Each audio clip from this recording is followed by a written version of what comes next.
সাউদা সাবিয়ার জন্য নতুন বাড়ি, বাড়ির ব্যাক সাইড গার্ডেন বেড, ওগুলো ঠিক হবে আর কি।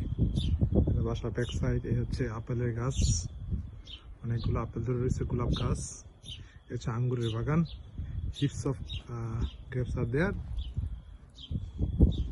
এটা হচ্ছে একটা শেড, সাধারণত পুরাতন মাল সামান রাখা হয়। এটা হচ্ছে গিয়ে মালটা গাছ, প্রচুর মালটা ধরছে ছোট ছোট।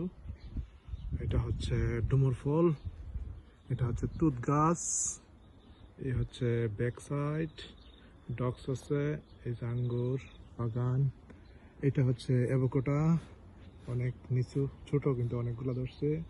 এটা প্লাম গাছ, এটাও এক ধরনের প্লাম গাছ। এটা হচ্ছে পেয়ারা, এটা হচ্ছে একটা মশলা, এটা একটা কি গাছ জানো, মশলা জাতীয় গাছ। এই হচ্ছে বাড়ির ব্যাক সাইড, আর ফ্রন্ট সাইড আর একদিন ভিডিও করব। এই হচ্ছে বাড়ির ব্যাক সাইড।